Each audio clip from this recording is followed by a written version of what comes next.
Hello students, welcome back to my channel. After so many years, నేను మళ్ళీ videos చేయడం మొదలు పెట్టానండి. రకరకాల రీజన్స్ మూలంగా నేను వీడియోస్ చేయడం ఆపేశాను. But this time I'm not going to place engineering videos. కంప్లీట్గా ఫిజిక్స్ సబ్జెక్ట్ గురించి అలాగే బీఈడి సబ్జెక్ట్స్ గురించి వీడియోస్ చేయబోతున్నాను. And today I'm going to start our lecture with units and measurements. Okay, so now the concept is units and measurements. దీనికి సంబంధించిన videos నేను already ప్రీవియస్గా 2 years back నేను చేసిన వీడియోస్ ఉన్నాయి.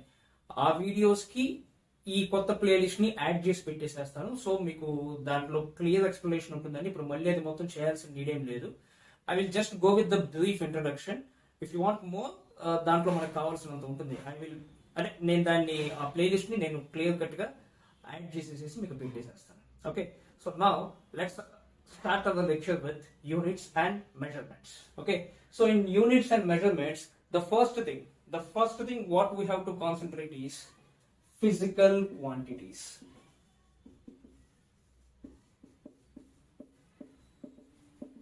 నేను చెప్పే ఈ lectures 6th to 10th CO schools లో చదువుకునే స్టూడెంట్స్ కానివ్వండి, ఇంటర్మీడియట్ స్టూడెంట్స్ కానివ్వండి, అందరికీ యూస్ఫుల్ గా ఉంటుందండి, అందరికీ ఉపయోగపడుతుంది.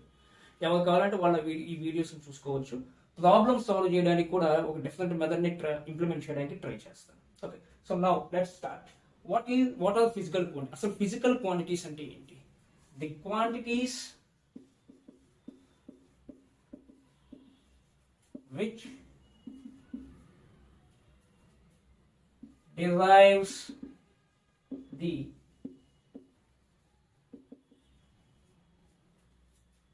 physical laws or can be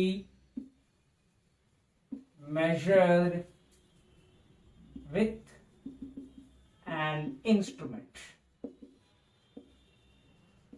Okay, and physical quantities అంటే ఏంటంటే the quantities which derives the physical laws.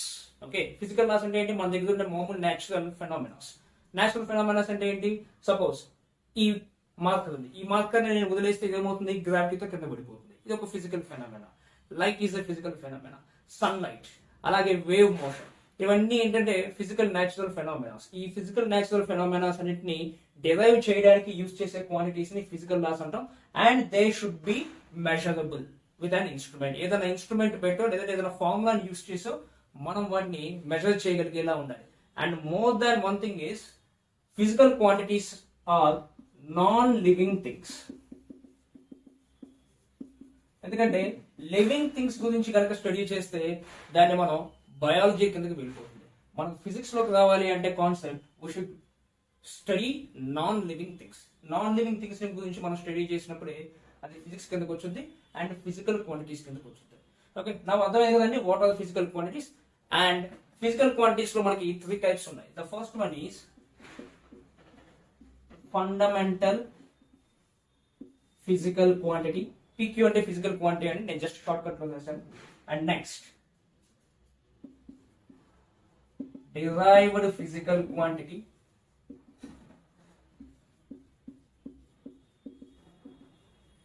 And next supplementary physical quantities.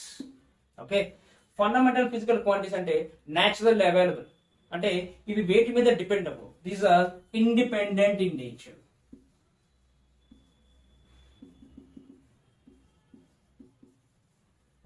Independent in nature and basic physical quantities. These are basic physical quantities. ఇవి వేటి మీద depend అయ్యి ఉండవు. వీటి మీద depend అయ్యి వీటిలో నుంచి డెరైవ్ అయినవే మనకి డెరైవ్డ్ ఫిజికల్ క్వాంటిటీస్. అంటే వీటిని ఎలా రాసుకోవచ్చు అంటే these are derived from fundamental physical quantities and depends on fundamental physical quantities. Okay, and next supplementary physical quantity. Supplementary physical quantities అంటే ఏంటంటే ఫండమెంటల్ ఫిజికల్ క్వాంటిటీస్ కి అలాగే డెరైవ్డ్ ఫిజికల్ క్వాంటిటీస్ కి మనకి డైమెన్షన్స్ ఉంటాయి. Supplementary physical quantities are dimensionless.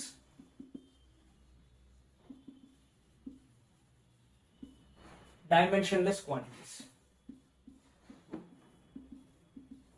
ఇవి ఏంటి, ఎందుకు వస్తాయి, అసలు ఏంటి వీటి గురించి అనేది ఆల్రెడీ వీడియోలో చేసి ఉన్నానండి. ఆ వీడియోని అటాచ్ చేస్తున్నాను. You can study that video, no problem at all. Okay, and next we will go with what are the fundamental physical quantity. Fundamental physical quantities ఏమేమి ఉంటాయండి? First length, next mass, next time, next temperature, next electric current, next amount of substance or quantity of substance,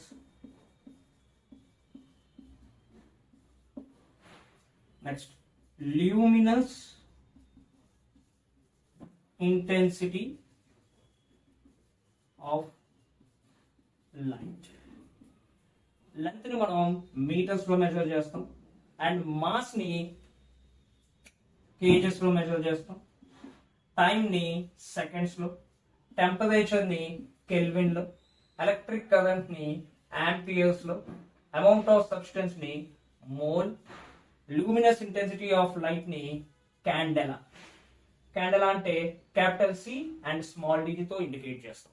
and వీటి నుంచి dimensional formulas ఎలా derive చేయాలో కూడా నేను చెప్పేసి ఉన్నాను already. Okay, so I'm just briefing this. Okay okay so ఇప్పుడు మనం యూనిట్స్ అండ్ మెజర్మెంట్స్లో ఫండమెంటల్ ఫిజికల్ క్వాంటిటీస్ చూసాం కదా.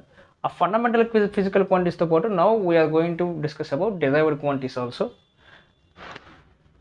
సి ఫండమెంటల్ ఫిజికల్ క్వాంటిటీస్ అంటే మనకి length, mass, temperature, time, and at the same time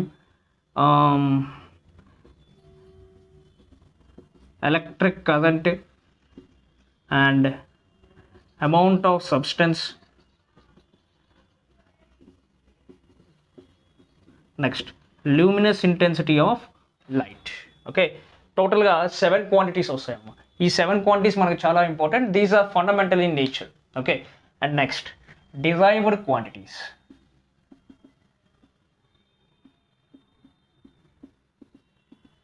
so in derived quantities, ఈ quantities అన్నీ కూడా ఫండమెంటల్ ఫిజికల్ క్వాంటిటీస్లో నుంచి డిరైవ్ అవుతాయి. బేసికల్గా అవి మనకి ఎక్కడ ఉండవు. Okay, these are derived from fundamental physical quantities. కాబట్టి ఇప్పుడు లెంత్ నుంచి అది డిరైవ్ అవుతుంది. సపోజ్ మనకు కెరోసిన్ ఉండేది, 20 రోజుల్లో ఎక్కువగా కెరోసిన్ ఆయిల్ వాడుతుండేవాళ్ళు. కెరోసిన్ అంటే ఏంటి? It is also a by product, it is a derived product from the petroleum products. అలాగే ఇప్పుడు కూడా ఈ డిరైవ్డ్ క్వాంటిటీస్ అంటే ఏంటి? వీటిలో నుంచి వాటిని తీస్తాం, వీటిలో నుంచి వాటిని డిరైవ్ చేస్తాం. సపోజ్ మనకి ఏరియా ఉంది. ఏరియా అంటే అదేమవుతుందండి? Nothing but length into breadth. Of course length అన్నా బ్రెడ్త్ అన్నా మనకి అన్నీ కూడా ఒకటే యూనిట్స్లో ఉంటాయి, మీటర్స్లోనే. It will become metres square. అంటే ఏరియా అనేది దేని మీద బేస్ అయ్యింది? లెంత్ మీద, బ్రెడ్త్ మీద బేస్ అయ్యింది. ఓకే, అలాగే మనం డెన్సిటీ తీసుకుందాం. Suppose if you consider density, density is nothing but mass by volume. Mass by volume అంటే kg per meter cube.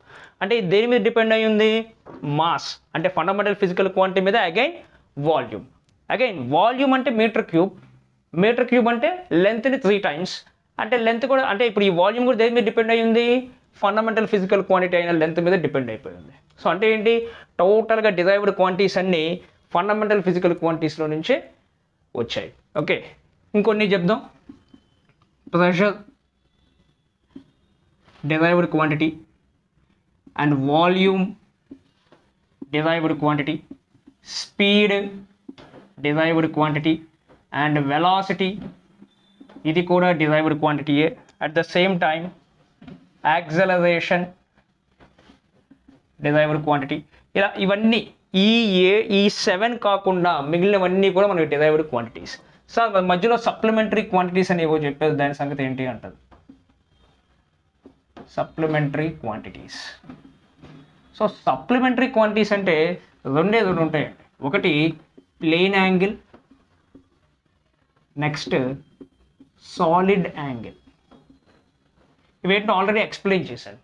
But ఇక్కడ మనకి మెయిన్ ఇంపార్టెంట్ ఏంటంటే ఈ డిరైవ్డ్ క్వాంటిటీస్, ఫండమెంటల్ క్వాంటిటీస్లో fundamental physical quantities and derived physical క్వాంటిటీస్లో మనం బాగా నేర్చుకోవాల్సింది, మనకు మెయిన్ ఇంపార్టెంట్ ఏంటంటే వీటి డైమెన్షన్స్ అండ్ యూనిట్స్. అసలు యూనిట్స్ అంటే ఏంటి సార్, అసలు ఈ డైమెన్షన్స్ అంటే ఏంటి, ఇవన్నీ చెప్తాను. సో ఇప్పుడు మనం యూనిట్స్ గురించి నేర్చుకుందాం. Okay,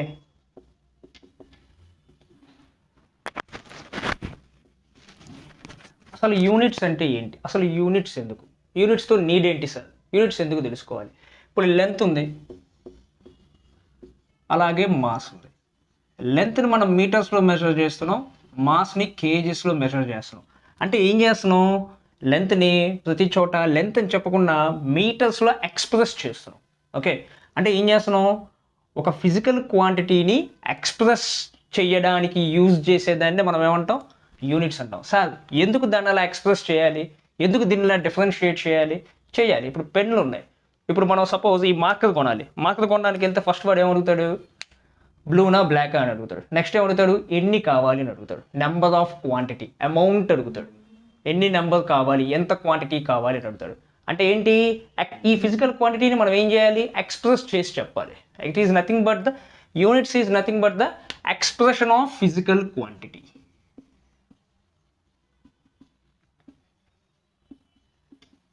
expression of physical quantity. అంతేందుకు, కొంతమంది ఇంట్లో కందిపప్పు తెమ్మంటే వెళ్తాం మన షాప్కి వెళ్ళిపోయి కందిపప్పుని అడుగుతాం. ఏమడుగుతాం, 1 కిలో కందిపప్పు ఇవ్వండి అని అడుగుతాం. అలాగే మనం వాటర్ బాటిల్ కోసం పోతాం, 1 లీటర్ బాటిల్ 2 లీటర్స్ బాటిల్ అని అడుగుతాం. అంటే ఇదంతా ఏంటి, expression of physical quantity. At the same time length ఉంది అంటాం, ఎన్ని మీటర్లు ఉంది, ఎన్ని సెంటీమీటర్లు ఉంది, అలాగే ఎంత మాస్ ఉంది, ఇప్పుడు మన వెయిట్ ఉంది. మనం అప్పుడప్పుడు వెయ్యింగ్ మెషిన్లో మన మాస్ ఎంతో చూసుకుంటూ ఉంటాం. ఎంత చూసుకుంటాం, 70 kgs. 70 అని చెప్పామనుకోండి, ఎవరికి అర్థం కాదు. 70 kgs అని చెప్తే మనకి ఏమవుతుంది, ఓకే ఇతను మాస్ గురించో వెయిట్ గురించో మాట్లాడుతున్నాడు అని అనుకుంటారు. ఓకే, అలాగే అట్ ద సేమ్ టైం మనం ఫీవర్ వచ్చింది, ఫీవర్ వచ్చినప్పుడు మనకి డాక్టర్ దగ్గరికి వెళ్ళినప్పుడు ఏం చేస్తాడు, డాక్టర్ మనకి ఆ థర్మోమీటర్ మనకి పెట్టేస్తుంటాడు. ఓకే, ఆ థర్మోమీటర్ పెట్టినప్పుడు మనకి ఏం చెప్తాడు, 100 అంటాడు. 100 అంటే ఏంటి, 100 Celsius or Fahrenheit or Kelvin, whatever it is nothing but the measure. Okay, ఒక ఫిజికల్ క్వాంటిటీ ఉంది అంటే అది ఎంత క్వాంటిటీలో ఉంది అని చెప్పేది, అలా చెప్పేదాన్ని మనం ఏమంటాం, యూనిట్ అంటాం. Okay, so unit is nothing but expression of physical quantity. ఇలాంటి యూనిట్స్ యాక్చువల్గా మనకి 3 టైప్స్ ఉన్నాయండి. ఫస్ట్ది FPS, next MKS, next CGS. Okay, అంటే ఇదేంటంటే first length and mass and time. Okay, ఈ సిస్టంలో ఉంటుంది. ఓకే, ఈ సిస్టంలో లెంత్ని మనం ఫుట్తో మెజర్ చేస్తాం, అలాగే మాస్ని పౌండ్స్తో మెజర్ చేస్తాం, అలాగే టైంని సెకండ్తో. At the same time in MKS లెంత్ని మనం మీటర్స్లో మెజర్ చేస్తాం, మాస్ని కిలోగ్రామ్స్లో మెజర్ చేస్తాం, టైంని ఇక్కడ కూడా సెకండ్లోనే మెజర్ చేస్తాం. అండ్ ఇన్ CGS సిస్టమ్ ఇది లెంత్ని సెంటీమీటర్ సిస్టంలోకి, అలాగే మాస్ని గ్రామ్స్లోకి, టైంని సెకండ్లోకి మెజర్ చేస్తాం.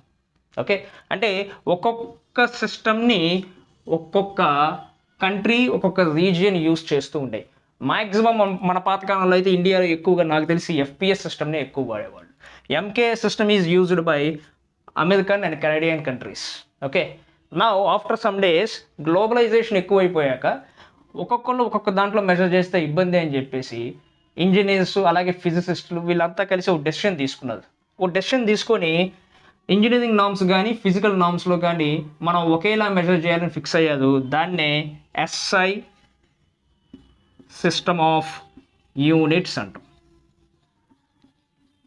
ఆ SI సిస్టమ్ ఆఫ్ యూనిట్స్ అంటే ఏం లేదు, నథింగ్ బట్ MKS సిస్టమ్. అంటే వరల్డ్ వైడ్గా మొత్తం MKS సిస్టమ్కి అప్రూవల్ ఇచ్చేసారు. అంటే ఏమవుతుంది, in SI system length is metres and mass is kilograms and time is second. So ఈ సిస్టంలోకి పెట్టేసేసి ఓకే చేసేసేది. ఓకే, అంటే వరల్డ్ వైడ్గా ఎంకేఎస్ సిస్టమ్ని వాడడానికి అంతా అప్రూవల్ చెప్పేసేసారు. Okay, so from now onwards మనం ఎస్ఐ సిస్టమ్ ఆఫ్ యూనిట్స్ అంటే ఎప్పుడు కూడా లెంత్ అంటే మీటర్స్ తీసుకోవాలి, మాస్ అంటే కేజెస్ తీసుకోవాలి, అండ్ టైం అంటే సెకండ్స్ తీసుకోవాలి. ఎఫ్పిఎస్, ఎంకేఎస్, సిజిఎస్ మనం వీటి గురించి పెద్దగా డిస్కస్ చేయం. బట్ వీటి కన్వర్జన్స్ ఉంటాయి.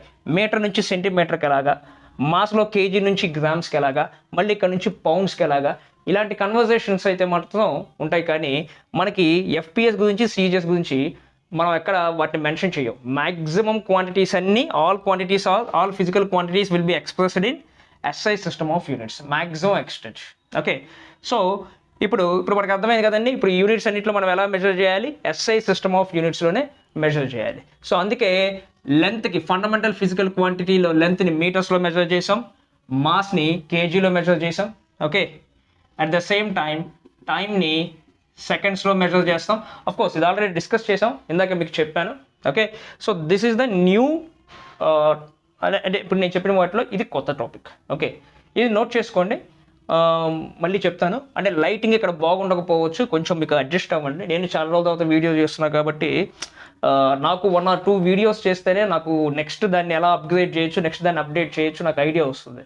అండ్ ఇక్కడ ఉన్న ఈ జూమ్లో నాకున్న కంజెస్టెడ్ స్పేస్లో కానివ్వచ్చు, నాకున్న లిమిటెడ్ రిసోర్సెస్తో ఎంత చేయొచ్చో అంత చేస్తున్నాను.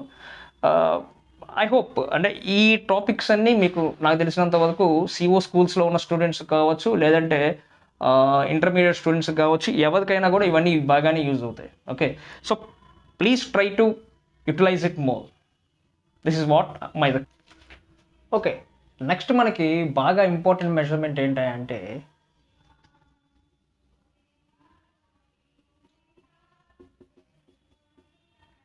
Thickness of film or size of molecule. చాలా చిన్నగా ఉంటుందండి, బట్ దీన్ని కూడా కనుక్కోవాలి. దీన్ని కనుక్కోవాలంటే మనకి ఏం కావాలంటే, first of all we should know that size of molecule is equal to thickness of film. అంటే చాలా చిన్నదిగా ఉంటుంది. మనం దానికి వాల్యూమ్ ఉండొచ్చు, ఎంతైనా ఉండొచ్చు. మాలిక్యూల్ అంటే మనం మామూలుగా మెజర్ చేసే మాలిక్యూల్ కానివ్వచ్చు, మోల్ కానివ్వచ్చు, అది చాలా చిన్నదిగానే ఉంటుంది. దాన్ని ఎక్కువగా థిక్నెస్ ఆఫ్ ఫిల్మ్లోనే చూస్తాం. సరే సార్, మరి ఆ థిక్నెస్ ఆఫ్ ఫిల్మ్ కూడా మనం కనుక్కోవాలంటే ఎలాగా? ఫస్ట్ ఆఫ్ ఆల్ మనం వాల్యూమ్లోకి వెళ్దాం. Volume of molecule. ఎప్పుడైనా సరే, దేనికైనా సరే వాల్యూమ్ కనుక్కోవాలంటే మనం ఏం చేయాలండి?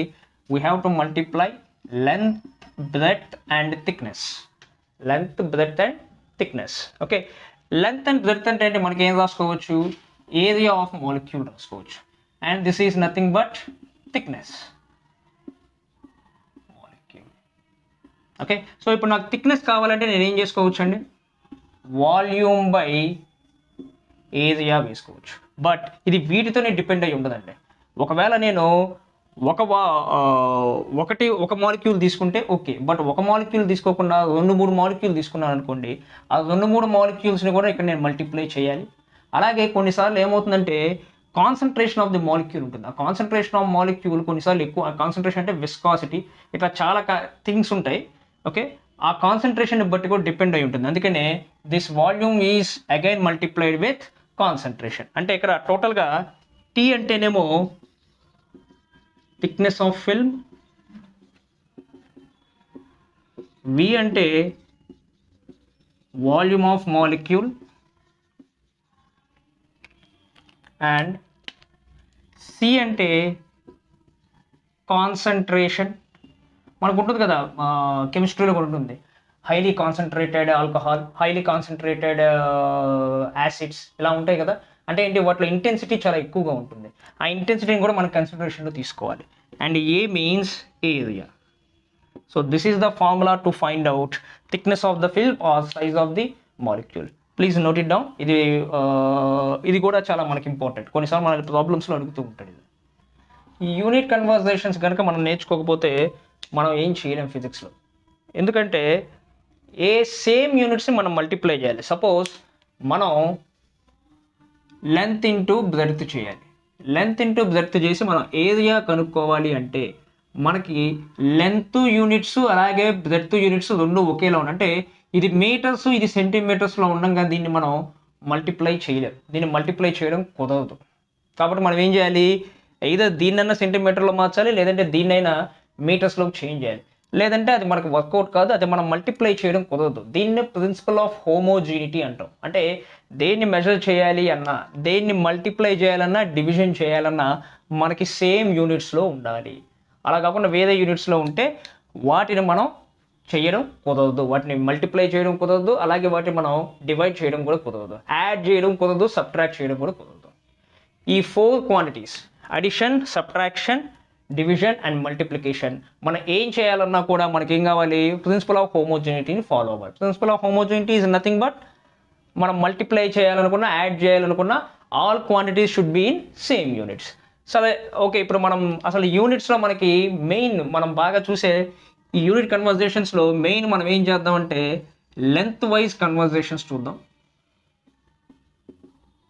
ఈ లెంత్ వైజ్ కన్వర్జేషన్స్లో కూడా మనకు మోస్ట్ ఇంపార్టెంట్ ఏంటంటే ఫస్ట్ మనం చూసేది మన స్కేల్లో ఉంటుందమ్మా, అదే మిల్లీమీటర్. ఓకే, మిల్లీమీటర్ కంటే పెద్దదేంటి, సెంటీమీటర్. ఓకే, అగైన్ ఒక సెంటీమీటర్ అంటే మనకి ఎన్ని మిల్లీమీటర్స్ ఉంటాయి మీరు స్కేల్లో తీసి చూసుకోండి. ఓకే, ఒక సెంటీమీటర్కి 1 సెంటీమీటర్ 2 సెంటీమీటర్స్ ఎలా ఉంటుంది, మన 15 సెంటీమీటర్ స్కేల్ కావచ్చు, 30 సెంటీమీటర్ స్కేల్ కావచ్చు. ఒక సెంటీమీటర్లో మనకి మిల్లీమీటర్లు ఎన్ని ఉంటాయంటే 10 మిల్లీమీటర్స్ ఉంటాయి. ఓకే, అగైన్ సార్ మిల్లీమీటర్ కంటే సెంటీమీటర్ పెద్దది. మరి సెంటీమీటర్ కంటే పెద్దది ఏంటి, అందరూ ఫాస్ట్గా ఏమనుకుంటామంటే మీటర్స్ అనుకుంటాం. నెక్స్ట్ మీటర్స్ కాదండి, సెంటీమీటర్స్ కంటే పెద్దది డెసిమీటర్స్, 1 స్మాల్ డి, దీన్ని డెసిమీటర్స్ అంటాం. Okay, 1 decimetre is equal to 10 centimetres. Okay, 1 decimetre is equal to 10 centimetres. But decimetres సెంటీమీటర్లోనే కాదు మిల్లీమీటర్స్లో కూడా మార్చవచ్చు. ఎలా మార్చవచ్చు, ఇక్కడ ఆల్రెడీ మనకు ఉంది ఒక centimetre is equal to 10 millimetres అని. అందుకని ఇక్కడ ఏం చేస్తున్నా నేను 10 సెంటీమీటర్స్ 10 ఇంటూ 1 సెంటీమీటర్గా రాస్తే ఇక్కడ ఏం రాసుకోవచ్చు అండి, 10 ఇంటూ 1 సెంటీమీటర్ను మనం 10 మిల్లీమీటర్స్గా రాసుకోవచ్చు. So now what I will get 10 square millimetres. Okay, so 1 decimetre is equal to 10 centimetres or 10 square millimetres. Okay, at the same time next decimetres కంటే పెద్దదేంటి, ఇప్పుడు వస్తుంది మనకి 1 మీటర్. 1 మీటర్ ఈజ్ ఈక్వల్, ఒక మీటర్కి డెసిమీటర్కి మధ్యలో తేడా ఎంత అంటే, ఒక మీటర్ ఫామ్ అవ్వాలంటే నాకు 10 డెసిమీటర్స్ కావాలి. That means 1 metre is equal to 10 decimetres. Again decimetre అంటే 10 సెంటీమీటర్స్ కదా, సో దీన్ని నేను సెంటీమీటర్లో మారిస్తే ఏమొస్తుంది, అగైన్ ఇంకో 10తో మల్టిప్లై అవుతుంది. So it will get 10 square centimetres. Again centimetre అంటే మళ్ళీ ఎంతమ్మా, 10 మిల్లీమీటర్, అంటే 10 square into 10 that gives you 10 cube millimetres. Okay, so metres కంటే నెక్స్ట్ పెద్దది ఏంటంటే 1 decametres. 1 decametre. 1 decametre is equal to again 10 meters. Again 1 meter అంటే మనకేంటి 10 decimeters. So that means it will gives you 10 square decimeters. మళ్ళీ 1 decimeter is equal to 10 centimeters. అంటే ఈ decimetre ప్లేస్లో నేను 10 సెంటీమీటర్స్ పెడితే I will get 10 cube centimeters. At the same time ఒక centimetre ప్లేస్లో నేను 10 మిల్లీమీటర్ పెడితే I will get 10 to the power 4 millimeters. And sixth decametre తర్వాత డెకామీటర్ కంటే పెద్దది మనకి 1 హెక్టోమీటర్. 1 hectometer means 10 decameters and again 10 square meters, 10 cube decimeters, 10 to the power 4 centimeter and 10 to the power 5 millimeter. Next మనందరికీ బాగా తెలిసిన quantity ఏంటంటే అది 1 kilometre. 1 kilometer is equal to 10 hectometers and that is equal to 10 square decameters and 10 cube meters, 10 to the power 4 decimeters and 10 to the power 5 centimeters and 10 to the power 6 millimeters. ఈ last ఒక్కటి తెలిసినా మనకి చాలు, చాలా వరకు మనకి అన్ని problems solve అయిపోతాయి. 1 కిలోమీటర్కి హెక్టోమీటర్స్ అయితే 10, డెకామీటర్స్ అయితే 10 స్క్వేర్, మీటర్స్ అయితే 10 క్యూబ్, డెసిమీటర్స్ అయితే 10 to the power 4, సెంటీమీటర్స్ అయితే 10 to the power 5, మిల్లీమీటర్స్ అయితే 10 to the power 6. ఈ ఒక్కటి తెలిసినా మనం దేన్ని ఎలా కావాలంటే అలా కన్వర్ట్ చేసుకోవచ్చు. Suppose if I want the relationship between kilometre and decimetre, ఏం రాసుకోవచ్చు అండి? From this I can write 1 kilometer is equal to 10 to the power 4 decimeter. దీన్ని రివర్స్లో రాస్తే నాకేమవుతుంది? 1 decimeter is equal to ఈ 10 to the power 4ని ఈక్వల్కి ఈ పక్కకి తీసుకొచ్చేస్తాను. అప్పుడు ఏమవుతుంది? 10 to the power -4 kilometers. ఇలా కూడా రాసుకోవచ్చు. దీన్ని ఎలా కావాలంటే అలా మనం కన్వర్జేషన్స్ చేసుకోవచ్చు. ఈ కన్వర్జేషన్స్ మనకి చాలా అంటే చాలా చాలా ఇంపార్టెంట్. ఈ కన్వర్జేషన్స్ రాకపోతే మనకు ఫిజిక్స్లో దాదాపుగా చాలా వరకు మనకేం రావు, మనం చాలా ప్రాబ్లమ్స్ని సాల్వ్ చేయలేం. Conversion of units place a key role in physics. Okay, please మనం కొన్ని కన్వర్జేషన్స్ ఇంకా చూద్దాం. ఓకే, అవేంటంటే మనకి లెంత్లో ప్రీఫిక్సెస్ అని ఉంటాయి, వాటిని మ్యాక్రో ప్రీఫిక్సెస్ అని అలాగే మైక్రో ప్రీఫిక్సెస్ అని అంటారు. ఓకే, మ్యాక్రో అంటే వేటికైనా సరే బేస్మెంట్గా ఏది తీసుకుంటుందంటే ఎస్ఐ యూనిట్ మీటర్ని తీసుకుంటుంది. మీటర్ కంటే పెద్ద macro prefix kilometer. 1 kilometer is equal to 10 cube meters. At the same time kilometer కంటే ఇంకొంచెం పెద్దది ఏంటంటే మెగామీటర్, అది 10 to the power 6 meters ఉంటుంది. Okay, at the same time next 1 gigameter. 1 gigameter అంటే 10 to the power 9 meters ఉంటుంది. Okay, next 1 after gigameters we will have terameter. Terameter అంటే 10 to the power 12 meters. After tera we will have 1 peta, 10 to the power 15 meters. And next 1 exa. 1 exa అంటే 10 to the power 18 meters. Next 1 zeta, 10 to the power 21 meters. Next 1 iota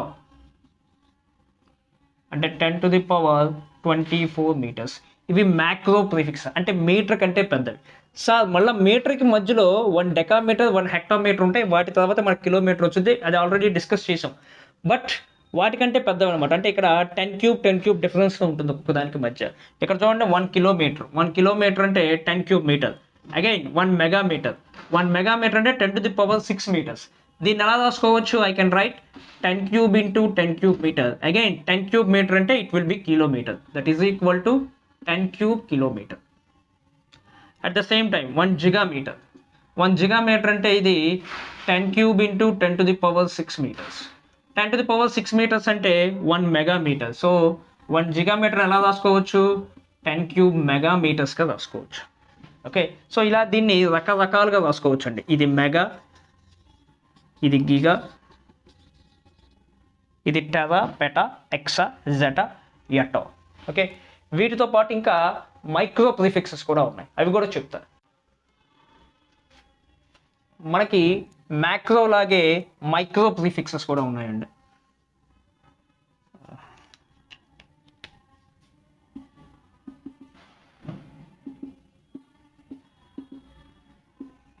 micro ప్రీఫిక్సెస్ ఒక metre కంటే ఇప్పుడు తక్కువ వస్తాయి, ఇవి ఎక్కువ వచ్చినాయి. Metre కంటే పెద్దవి, ఇప్పుడు మీటర్ కంటే తక్కువ.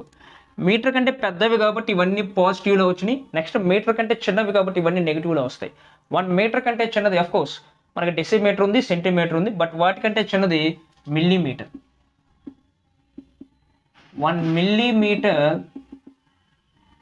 is equal to 10 to the power -3 meters. At the same time 1 micrometer. మైక్రోమీటర్ని ఎలా ఇండికేట్ చేస్తామంటే దీన్ని మ్యూ అంటామండి. 1 μm is equal to 10 to the power 6 meters.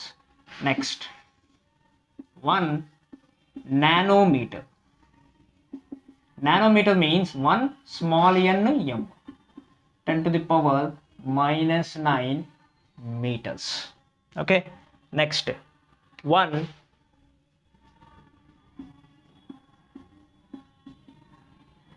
pentometers. Okay,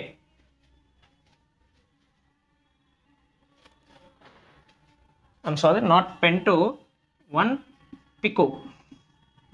1 picometer is equals to 10 to the power minus 12 meters. Next, 1 Fermi or femto. రెండు ఒకటేనండి, Fermi అన్న ఫెంటోస్ అన్న ఒకటే. 1 Fermi is equal to 10 to the power minus 15 meters. Next, 1 atto. 1 attometer means 10 to the power minus 18 meters. Next, 1 zeptometer. మనందరికీ తెలిసిందే 1 zeptometer. 1 zeptometer means అంటే మనందరికీ Zepto app idea ఉంటుంది. Okay, 1 zm, 10 to the power minus 21 meters. Next, 1 yocto. Yocto, YOCTO. 1 yocto is equal to 1 small y m is equal to 10 to the power minus 24 meters. Okay, these is the micro prefixes. These are the macro prefixes, micro prefixes. ఈ రెండు కూడా చాలా చాలా important అండి. ఇవన్నీ తెలియాలి. వీటి conversions అడుగుతూ ఉంటాడు మ్యాక్సిమం మనల్ని. ఓకే, సో అందుకే ఇది మ్యాక్రో అంటే 1 మీటర్ కంటే పెద్దవి కాబట్టి ఇక్కడ అన్ని ప్లస్లో వచ్చినాయి. ఇది మైక్రో అంటే 1 మీటర్ కంటే చిన్నవి కాబట్టి ఇవన్నీ ఎలా వచ్చాయి, మైనస్లో వచ్చాయి. ఓకే, వీటిల్లో మనకి ఈ రిలేషన్స్ని ఎక్కువగా అడుగుతుంటాడు. వీటిని మీరు వీటిని బైహార్ట్ చేయాల్సిన అవసరం లేదు. వన్స్ మనకు అండర్స్టాండింగ్ వచ్చిందంటే వీటిని చాలా తేలిగ్గా మనం మళ్ళీ రీకాల్ చేసుకోవచ్చు. మనం బైహార్ట్ చేసామంటే మర్చిపోతాం. బైహార్ట్ చేయకుండా వీటిని రీకాల్ చేయడానికి ట్రై చేయండి. రీకాల్ చేయాలి అంటే ఎక్కువ ప్రాక్టీస్ చేయాలి, ఎక్కువ దీన్ని అర్థం చేసుకోవాలి. దీన్ని ఎంత బాగా అండర్స్టాండింగ్ చేసుకుంటే అంత బాగా మనం రీకాల్ చేసుకోవచ్చు మెమరీలో నుంచి.